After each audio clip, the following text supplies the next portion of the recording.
jugement ni jeu. La vérité parle avec tendresse. L'esprit murmure dans la faiblesse. Des chemins brisés, des mots perdus. On retrouve un foyer dans cette lumière inattendue. On n'a pas toutes les réponses, mais nos cicatrices parlent vrai.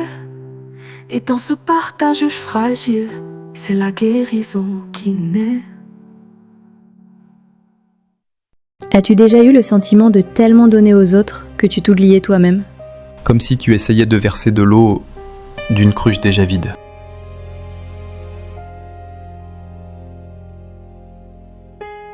Bienvenue dans Conversation à la lueur du feu. Là où les vraies questions rencontrent une foi sincère. Je suis Lina. Moi c'est Noah. On est à sec, mais on donne encore. Ce soir, on aborde ce paradoxe de l'épuisement au service des autres.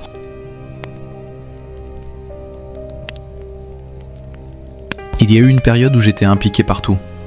À l'église, avec les jeunes, dans les réunions. Chaque soir, je rentrais chez moi, je m'asseyais sur mon lit, et j'avais l'impression que personne ne voyait à quel point j'étais à bout.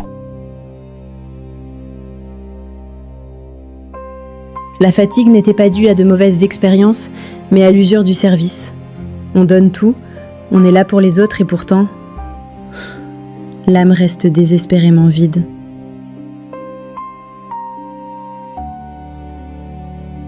On oublie trop souvent que même Jésus prenait du recul pour prier et se reposer. Mais nous, on agit comme si on devait être disponible en permanence.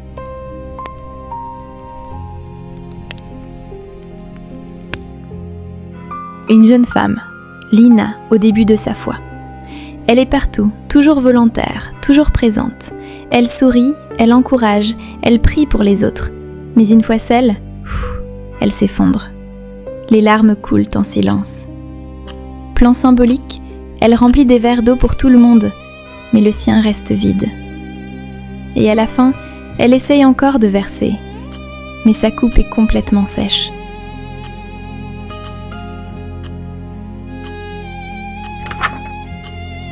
Cette image de Lina remplissant les verres des autres alors que le sien est vide, c'est une réalité beaucoup trop parlante.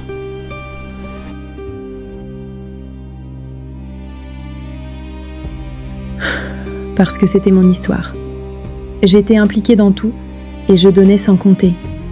Je souriais, j'aidais, j'étais là pour tout le monde. Mais au fond de moi, j'étais complètement à sec. Une seule question me hantait. Seigneur, qui prend soin de moi ? Ce n'était même pas la fatigue des épreuves, c'était l'usure du service.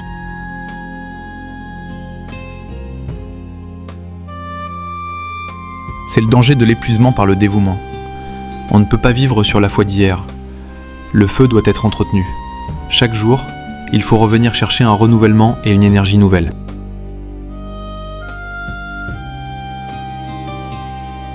J'ai dû réapprendre la chose la plus simple, mais la plus fondamentale. Mon identité et ma valeur ne dépendent pas de ce que je fais pour Dieu, mais de l'amour inconditionnel qu'il me porte. Mon service n'est qu'une réponse à son amour, pas un moyen de le mériter.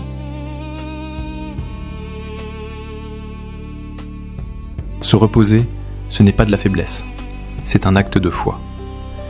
C'est dire à Dieu, je ne suis pas indispensable. Tu tiens tout entre tes mains. Je n'ai pas besoin de tout porter. Et pour que ce soit concret, j'ai dû apprendre à dire non. Non à ce qui m'épuisait, pour pouvoir dire oui au repos qu'il m'offrait.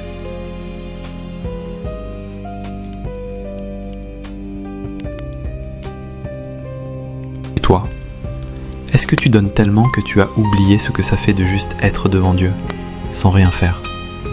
Sans agenda, sans prier pour quelqu'un, juste pour te laisser aimer.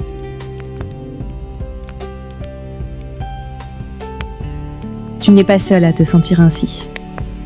Si tu te reconnais dans l'histoire de cette coupe qui se vide, dis-nous en commentaire, quelle sera la première chose que tu feras cette semaine pour remplir ta propre coupe ?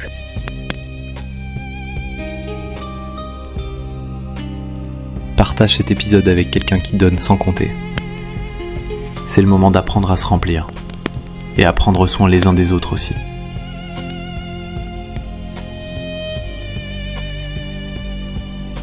Venez à moi, vous tous qui êtes fatigués et chargés, et je vous donnerai du repos. Matthieu 11, le verset 28. Tu n'as pas été créé pour avancer à vide. Dieu veut te renouveler et t'offrir sa force. Seigneur, ramène-nous à la source de ton amour. Rappelle-nous que ton repos n'est pas un luxe, mais une grâce que tu nous offres. Aide-nous à rester proches de toi et à ne jamais laisser notre coupe se vider complètement.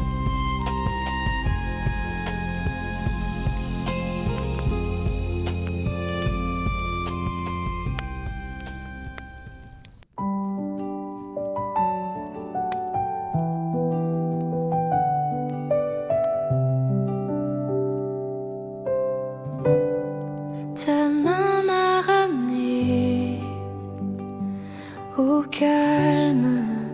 Tu as murmuré, ma grâce te suffit.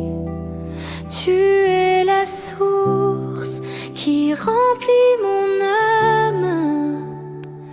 Ma coupe trouve sa paix, enfin remplie. Je n'ai plus besoin de tout porter. Seigneur, ton repos n'est pas un luxe. C'est la grâce que tu m'offres chaque jour. Mon âme s'appelle